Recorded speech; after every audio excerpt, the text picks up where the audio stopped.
तर्जुमान काबिल लिसान अख्तर सानी आरिफ बिल्ला शेखुल हदीस शेखुल उलमा हजरत मौलाना शाह আব্দুল মতিন বিন হুসাইন সাহেব দামাত বারাকাতুহুমের জুমার পূর্বে জিলহজ মাসের গুরুত্ব এবং কোরবানি সম্বন্ধে অত্যন্ত গুরুত্বপূর্ণ বয়ান বাইতুল হক জামে মসজিদ ঢাল কানাগর ঢাকা। বয়ানটি বারবার শুনতে থাকার মতো। আলহামদুলিল্লাহ ওয়া কাফা সালামুন আলা ইবাদিহিল্লাযীনা ইসতাফা আম্মা বা'দ আউযু বিল্লাহি মিনাশ শাইতানির রাজীম বিসমিল্লাহির রহমানির রহিম লা ইয়ানালাল্লাহু লুহুমুহা ওয়ালা দিমাউহা ওয়ালাকিন ইয়ানালুত তাকওয়া মিনকুম সাদাকাল্লাহু মাওলানা আল-আযীম। وقال رسول الله صلى الله تعالى عليه وسلم إنما الأعمال بالنيات وإنما لامرئ ما نوى. وقال عليه الصلاة والسلام أخلص دينك يكفك العمل القليل، أو كما قال رسول الله صلى الله تعالى عليه وسلم. আল্লাহ পাক জাল্লা জালালুহু আম্মা নওয়ালুহু আমাদের সকলকে মাফ করে দেন, আল্লাহর মহব্বত মারিফত দান করেন, দিন শরীয়ত মোতাবেক সুন্নত মোতাবেক জিন্দগি দান করেন এবং এই জিলহজ মাসের যত বরকত রহমত সেটা আল্লাহ আমাদেরকে এবং সকল মুসলমানকে দান করেন। যারা হজ করতে গেছেন আল্লাহ তাআলা তাদেরকে হজ্জে মকবুল হজ্জে মাবরুর আফিয়তের সাথে রাহাতের সাথে নসিব করেন। আল্লাহ পাক জাল্লা জালালুহু ওয়া মানাওয়ালুহু আমাদেরকে এমন এক দিন শরীয়ত দান করছেন যে পুরোটা জিন্দেগি জুড়ে এক এক মুসলমান বড় দৌলতওয়ালা হয়, অনেক বড় অনেক মহাকল্যাণের অধিকারী হয় এবং অনেক বড় মর্যাদা এবং অনেক বড় সফলতা অর্জন করে মুসলমান এক এক দিনে এক এক মুহূর্তে এক এক আমলের দ্বারা। নামাজ পড়ে তো মুসলমান বাদশাহীর চেয়ে বড় বাদশাহী পাওয়া যায়, এক এক সেজদা করে এক এক বাদশাহীর চেয়ে বড় দৌলত নসিব হয়ে যায়। একবার লা ইলাহা ইল্লাল্লাহ পড়ে তো সাত আসমান জমিন থেকে বড় দৌলত তার নসিব হয়ে যায়। এইভাবে মুসলমান রোজা রাখে তো এক এক দিনের রোজায় 1000 বৎসরের চেয়েও সে বেশি অগ্রগামী হয়ে যায়। এক এক দিনের রোজার মাধ্যমে 1000 বৎসরের চেয়ে অগ্রগামী হয়ে যায়। একবার সে লা ইলাহা ইল্লাল্লাহ অন্তঃস্থল থেকে পড়ে 1000 সূর্যের চেয়ে নূর তার অন্তরে নসিব হয়ে যায়। মুসলমান সে হাত উঠায় আল্লাহ পাকের নিকট তো 7 আসমান জমিন তার হাতের নিচে থাকে, তার হাতের সামনে থাকেন শুধুই মহান আল্লাহ। এই হলো মুসলমানের জিন্দগি, মুসলমানের শান, মুসলমানের মর্তবা। আল্লাহ তাআলা আমাদেরকে কামিল ঈমান নসিব করেন, দিন শরীয়ত সুন্নত মোতাবেক চলার জন্য বুঝ দেন, তৌফিক দেন। আমাদেরকে তৌফিক দেন, সমস্ত মুসলমানকে তৌফিক দেন। মুসলমানদের সকল তবকার মধ্যে সকল স্তরের মধ্যে দ্বীনের কথা বেশি বেশি আলোচনা হওয়া দরকার, খালেস কোরআন সুন্নাহর আলোকে। তো মুসলমানরা উপকৃত হবে, অনুপ্রাণিত হবে এবং দ্বীনের কাজের দিকে আরো অগ্রসর হবে, বুঝবে দ্বীন কি জিনিস।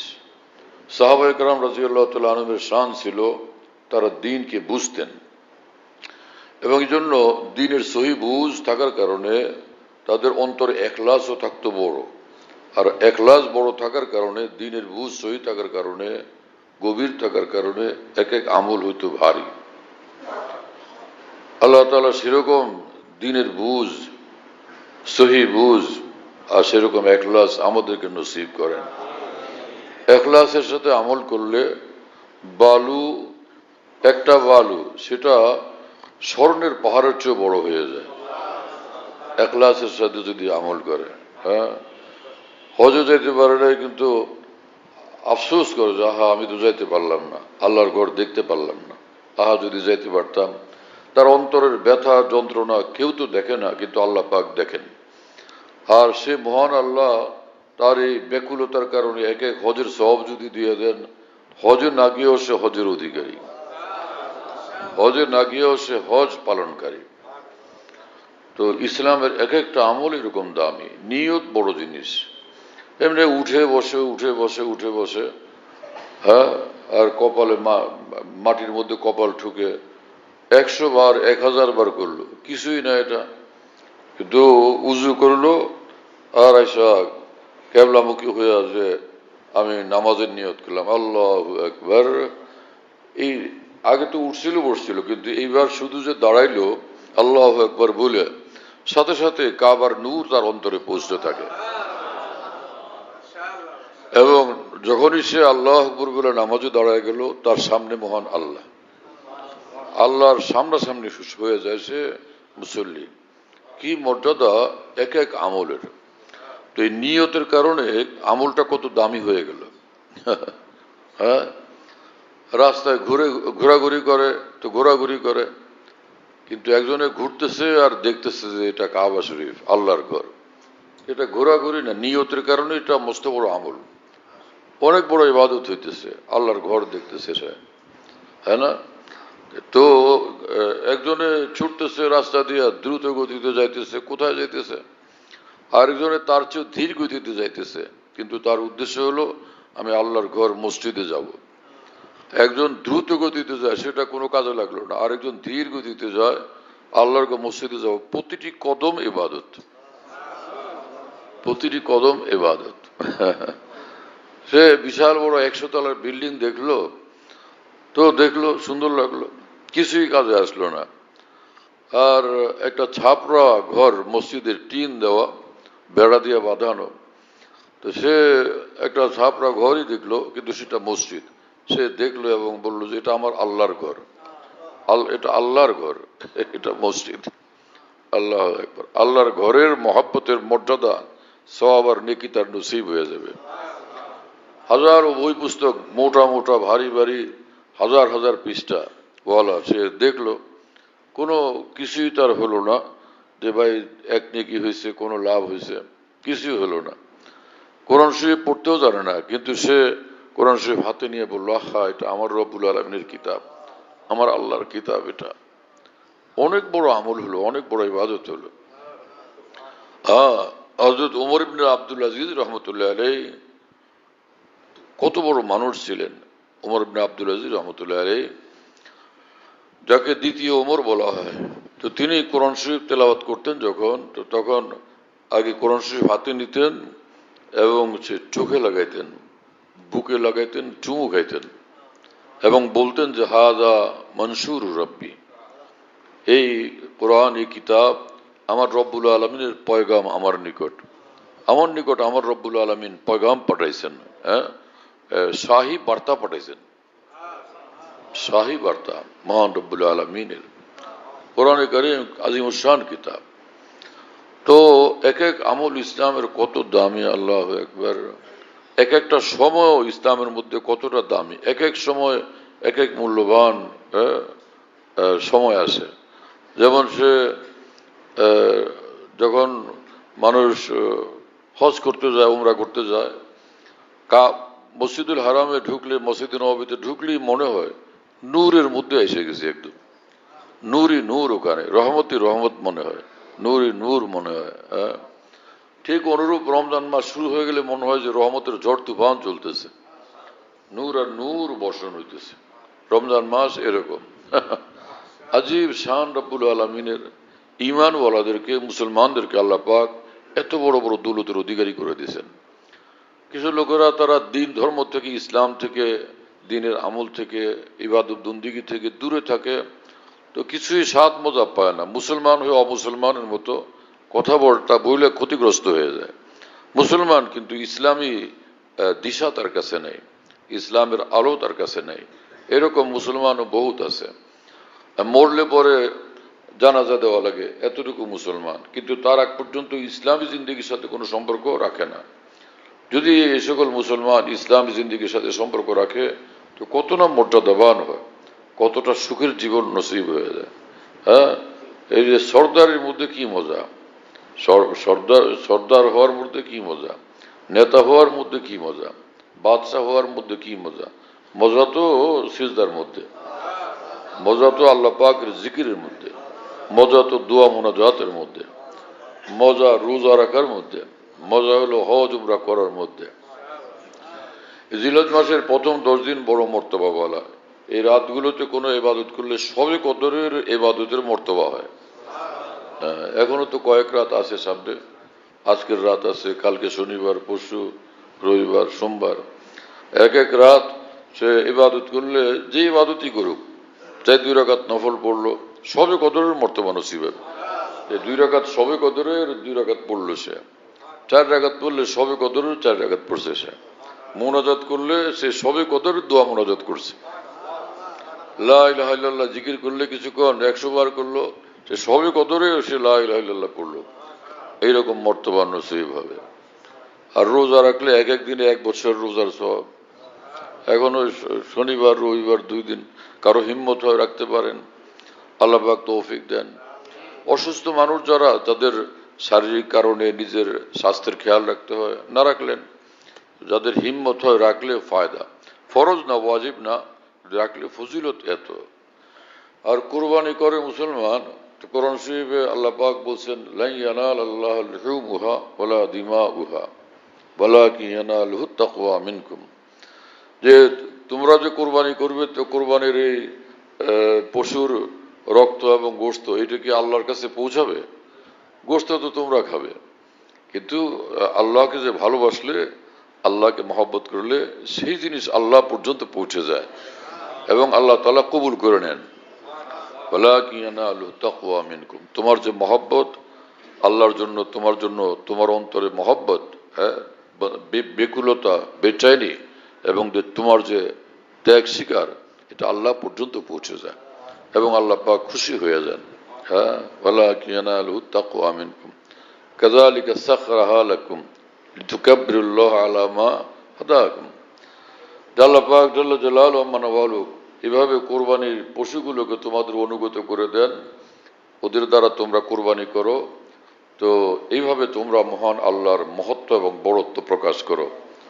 আলা মা হাদাকুম, যে আল্লাহ পাক তোমাদেরকে দ্বীন দান করছেন, শরীয়ত দান করছেন, বন্দিগির তরিকা বাতলাইছেন, আল্লাহর সন্তুষ্টির তরিকা বাতলাইছেন। তো সেইভাবে তোমরা আমল করে মহান আল্লাহর বড়ত্ব প্রকাশ করো, মহত্ব প্রকাশ করো।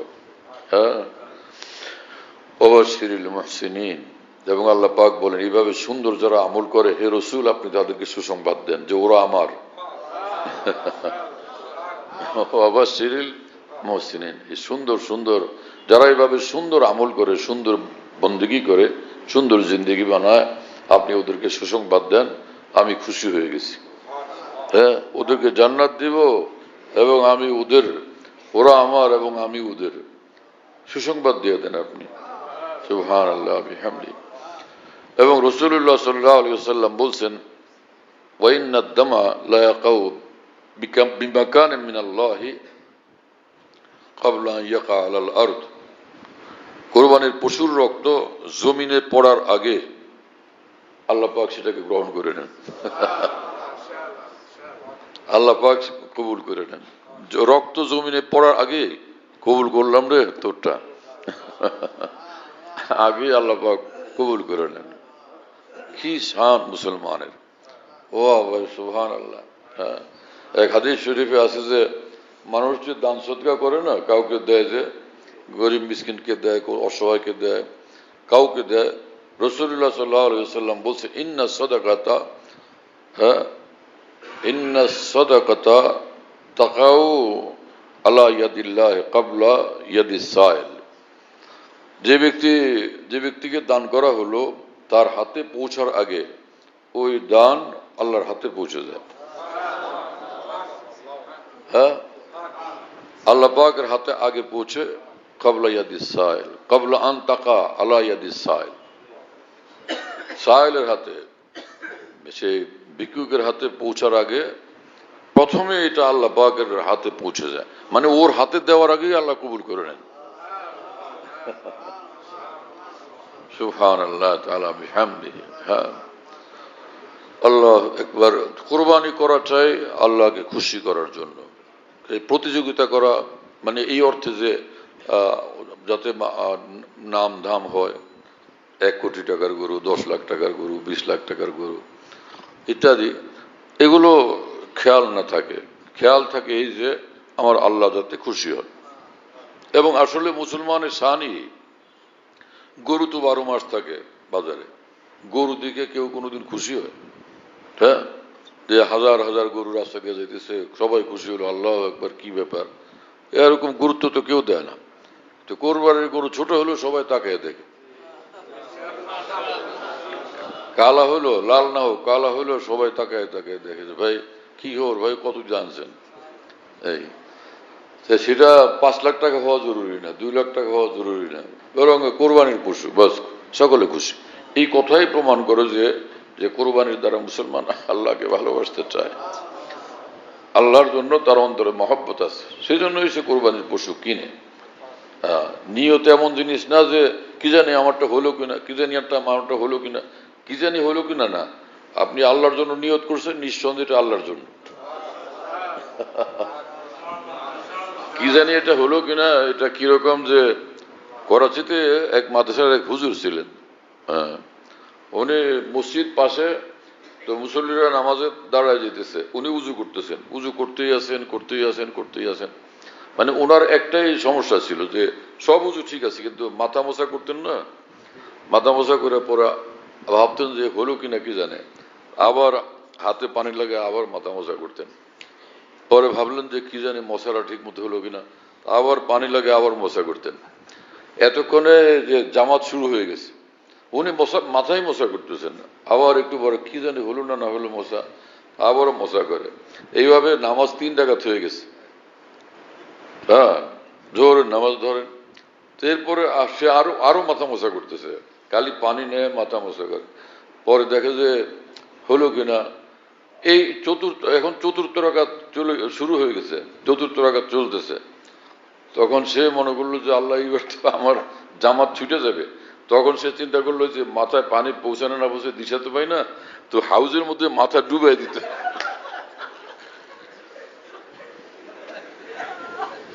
ডুবাই দিয়ে বলে যে এইবার যে ভিজছি এটা তো আমি নিজে পরিষ্কার বুঝতেছি, এখন যাই।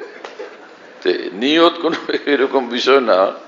আমরা নামাজে দাঁড়াইলাম, দাঁড়ানোর সময় আল্লাহ আকবার, জোহরের নামাজ 4 রাকাত ফরজ, নিয়ত করি না আল্লাহ আকবার, মনের ভিতরে নিয়ত ছিল, অন্তরের ভিতরে নিয়ত ছিল, মুখে বলাও জরুরি না, বস হয়ে গেছে, ঠিক আছে। অনেকে যে কোরবানির পশু জবাই করে তারা নিয়ে হইচি করে, আপনি পড়েন না কেন কিছু নিয়ত? আমাদের 7-8 জনের 6-7 জনের নাম তো বলেন, এই নাম বলা কোনো জরুরি না। যারা যারা নিয়ত করছে যে এই কোরবানি আমার, তারটা আল্লাহ পাক দেখতেছেন শুনতেছেন, তারটা তার পক্ষেই কবুল হয়ে যাবে। খালি যেটা দরকার সেটা হলো জবাই করার সময় বিসমিল্লাহ আল্লাহু আকবার বলা, তাই না? বিসমিল্লাহ আল্লাহু আকবার বলে জবাই করবে। আর যে জবাই করবে সে পুরাটা, ওই রগগুলো 3টা রগ আছে না বড় বড়, সেগুলোকে একদম পুরা কেটে ফেলবে, এটা কাটা জরুরি। হ্যাঁ, এই দুর্বল মানুষ অনেকে বলে যে বরকতের জন্য আপনি বিসমিল্লাহ করে দেন, বিসমিল্লাহ আল্লাহু আকবার করে দেন, একটু টান দেয়, পরে বাকি আরেকজনে আবার ধরে। এইরকম যদি হয় যে পূর্ণ জবাইটা সে করে নাই, আরো 1-2 জনে পরে আবার ধরছে, সেও ওই ছুরি টানতেছে, ছুরি চালাইতেছে, তাহলে তারও কিন্তু বিসমিল্লাহ আল্লাহু আকবার বলতে হবে। প্রথম যে ব্যক্তি বিসমিল্লাহ আল্লাহু আকবার বলে জবাই করে, তার তার তার জবাই দ্বারাই যদি রগগুলো কাটা হয়ে যায়, বড় রগগুলো, তাহলে পরে যারা সহযোগিতাকারী এমনি একটু বাকি টানে টুনে দেখে কি হয়েছে, সেটা কোনো জরুরিও না, কিন্তু সেটা করলেও তাদের বিসমিল্লাহ আল্লাহু আকবার বলতে হবে না। কিন্তু যদি এরকম হয় যে প্রথম যিনি জবাই করলেন তিনি পুরোটা রগগুলো কাটার মতো জবাই করতে পারেন নাই, তাহলে এখনো তো জবাই হয়ই নেই। তো বিসমিল্লাহ এই জন্য পড়তে হবে, যারা যে সহযোগিতা করবে, 1 জন হোক 2 জন হোক, সেও বলতে হবে বিসমিল্লাহ আল্লাহু আকবার, এভাবে সহজ তো, বিসমিল্লাহ আল্লাহু আকবার, এটা তো সহজ, এইভাবে ছুরি চালাবে। আর না হলেও জানোয়ার হালাল হবে না। হ্যাঁ, আল্লাহ তাআলা আমাদেরকে সহিভাবে সুন্নত মোতাবেক, দিন মোতাবেক আমল করার তৌফিক দান করেন। তো কুরবানি কি হলো এটা? কোরবানির এই আমল কতটা মূল্যবান, কতটা দামি। সুবহানাল্লাহ বিহামদি। কোরবানির পশুকে মানুষ একবার দেখে না, বারবার দেখে, বারবার দেখে, বারবার দেখে, গিয়ে গিয়ে দেখে, ওর মাথায় হাত দেয়, পিঠে হাত দেয়, দাঁড়ায় মজা করে দেখে। এটাই প্রমাণ যে আল্লাহর জন্য সে করতেছে।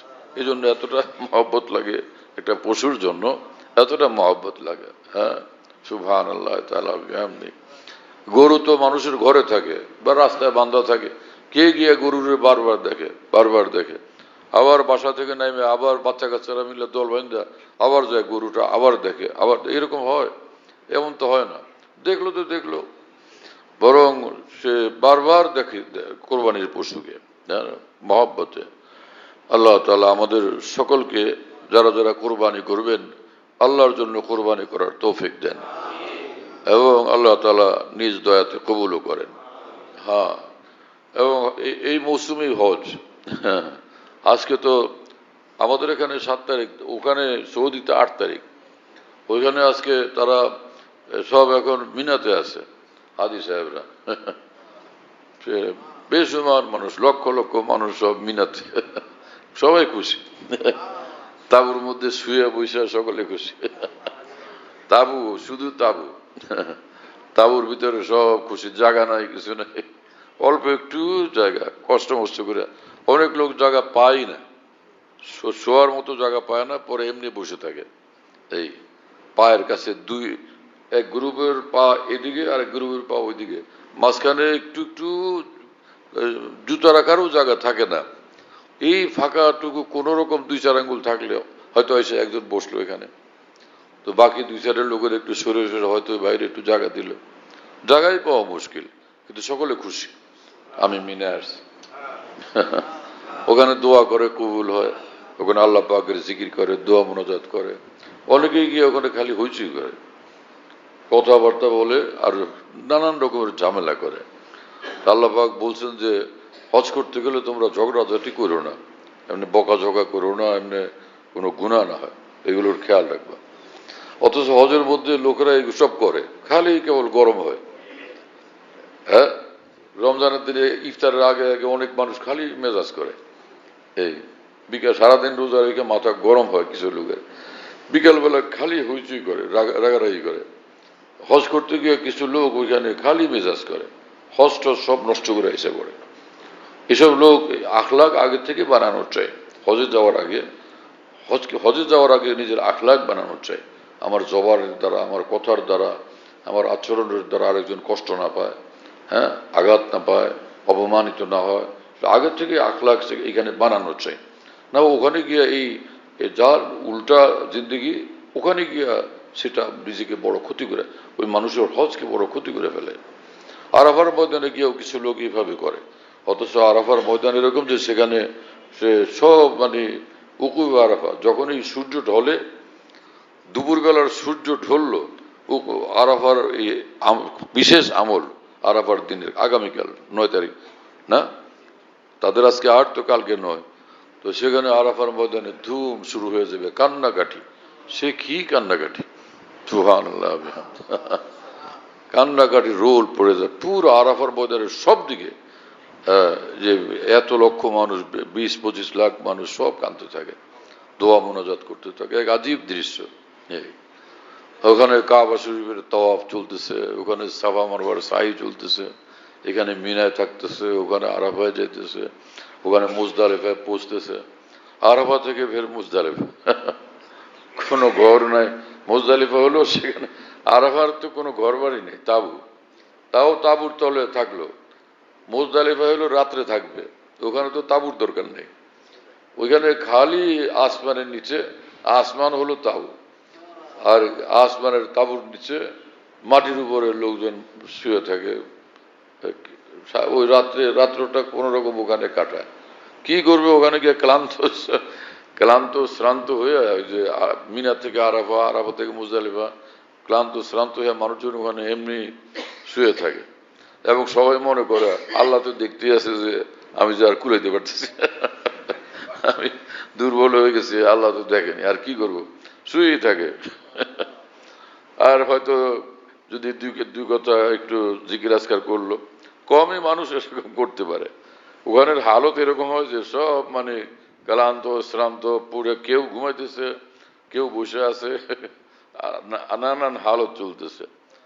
ফজরের রক্ত হলো তখন আর কি উকুফে মুজদালিফা, ওইখানে একটু জিকির আজকার করে, অল্প একটু জিকির আজকার দোয়া মনোযোগ করে বস চলো ভাই এবার মিনায় গিয়া ফের দিনের বেলা এবার যে কঙ্কর মারে, জামারাতে গিয়া কঙ্কর মারে। তো এইভাবে মানুষগুলো আল্লাহকে নিয়ে ব্যস্ত থাকে হজের মধ্যে।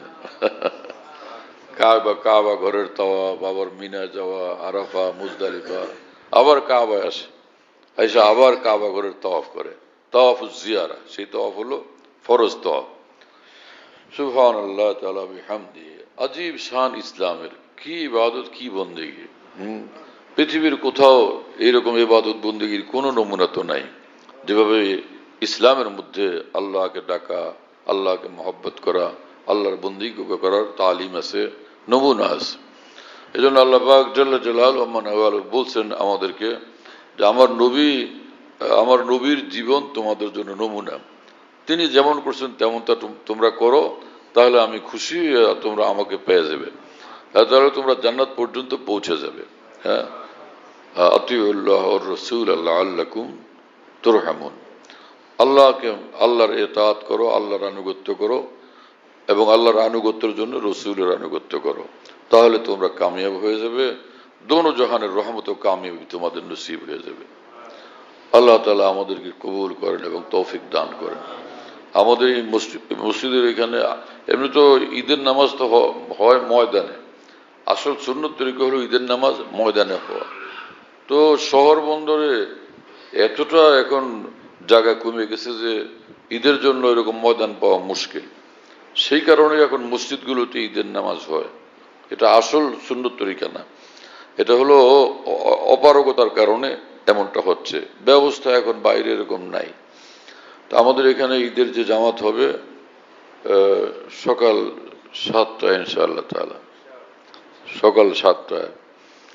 আল্লাহ পাক জাল্লা জালালুহু ওয়া মানওয়ালুহু আমাদেরকে কবুল করেন আল্লাহর জন্য, আল্লাহর ইবাদতের জন্য। আর আল্লাহ তাআলা হজ করার জন্য, উমরা করার জন্য আমাদেরকে তৌফিক দেন।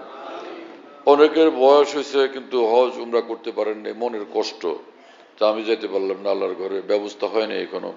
এই তো যারা সক্ষমতা নাই, সামর্থ্য নাই, সেজন্য হজ করতে পারলেন না, তো হজের জন্য বেকুল ছিলেন, তো হজের সওয়াব নসিব হয়ে যাবে।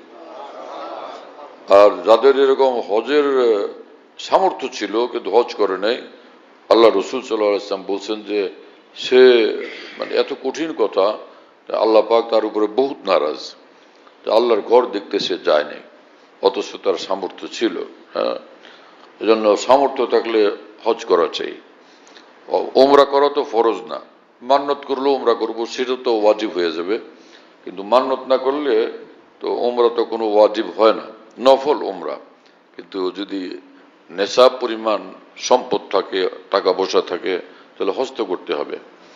হজে যাওয়ার মতো ক্ষমতা আছে, নিজের চলাফেরার মতো সব ব্যবস্থা আছে, সেরকম আর্থিক সক্ষমতা আছে, বাড়তি টাকা পয়সা আছে যে আল্লাহর ঘরে যাইতে পারে, তো তার যাওয়া উচিত।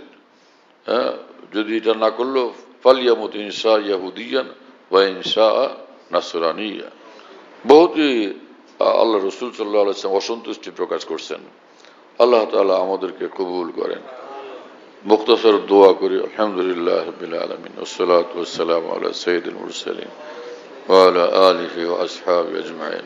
আল্লাহুম্মা ইগফির লানা ওয়ারহামনা, আল্লাহুম্মা আফিনা ওয়া'ফু আন্না, আল্লাহুম্মা কুন লানা ওয়াজআলনা লাক, আল্লাহুম্মা কুল খায়রিন লিকুল্লি মুসলিমিন ওয়া মুসলিমা, আল্লাহুম্মা আরজিনা ওয়ারজু'আন্না, اللهم وفقنا لما تحب وترضى، اللهم اجعلنا هداة مهتدين غير ضالين ولا مضلين। আল্লাহ আমাদেরকে মাফ করে দেন, সমস্ত মুসলমানকে মাফ করে দেন। সারা পৃথিবীব্যাপী মুসলমানরা যেখানে যেখানে কোরবানি করবেন, আমাদের সকলের কোরবানি আপনি কবুল করেন। আপনার জন্যই কোরবানি করেন, আমাদেরকে তৌফিক দান করেন। যারা কোরবানির পশুগুলো খরিদ করছেন এগুলোকে সুস্থ রাখেন, নিরাপদ রাখেন, হেফাজতে রাখেন। আয় আল্লাহ, যারা হজ করতে গেছেন তাদেরকে হজ্জে মকবুল, হজ্জে মবরুর নসিব করেন। আমাদের দোস্ত এবং মুহিব্বিন এবং আরো সারা বিশ্বের যারা হজ করতে গেছেন সকলের হজকে আপনি কবুল করেন, সকলের নেক দোয়াগুলোকে আপনি কবুল করেন। আয় আল্লাহ, যে সকল বান্দারা হজে যাইতে পারেন নাই কিন্তু হজের জন্য বেচাইন দিল, বেচাইন অন্তর, যে কোনো মুশকিলের কারণে যাইতে পারেন নাই, আয় আল্লাহ তাদেরকে আপনি হজ্জের বারাকাত আপনি নসিব করে দেন, হজ্জের ফজিলত আপনি নসিব করে দেন। আয় আল্লাহ, আমাদেরকে আপনার বানান, আপনি আমাদের হয়ে যান, আমাদের দুজাহান আপনি কামিয়াব করে দেন, আমাদেরকে এবং সকল মুসলমানকে সাচ্চা মুসলমান বানায়া দেন। আপনার কথা, রাসূলুল্লাহ সাল্লাল্লাহু আলাইহি ওয়াসাল্লামের কথা মানার বেচাইনি, বেকুলতা, জজবা ও তৌফিক আমাদেরকে নসিব করেন। সব মুসলমানকে আপনি কামিয়াব বানায়া দেন। আমাদের কাউকে আমাদের দোষের জন্য আপনি ত্যাগ করে দিয়েন না। আয় আল্লাহ, আমাদেরকে আপনি মাহরুম করে দিয়েন না। নিজ দয়াতে আমাদেরকে মাফ করে দেন, নিজ দয়াতে আমাদেরকে কবুল করেন, নিজ দয়াতে জান্নাতুল ফিরদাউস আমাদের জন্য মঞ্জুর করেন, নিজ দয়াতে আপনার আউলিয়া কামিলিনের মধ্যে আমাদেরকে শামিল করেন, আমাদের পরিবার পরিজন, আত্মীয় স্বজন, বন্ধু বান্ধব সকলকে শামিল করেন। اللهم ربنا تقبل منا إنك أنت السميع العليم وتب علينا إنك أنت التواب الرحيم. سبحان ربك رب العزة عما يصفون، سلام على المرسلين، الحمد لله رب العالمين، صلى الله على النبي الكريم. আমাদের ঢালকানগর খানকাহে যেখানে আমি আছি, খানকা ইয়াদগারে হাকিমুল উম্মত, মনে রাখো, বলো খানকা ইয়াদগারে হাকিমুল উম্মত। হাকিমুল উম্মতের স্মৃতি এখানে, হাকিমুল উম্মতের কথাবার্তায় আলোচনা হয় আলহামদুলিল্লাহ, একটা নাম, কিন্তু তামাম আকাবের কথাই আলোচনা হইতে থাকে আলহামদুলিল্লাহ।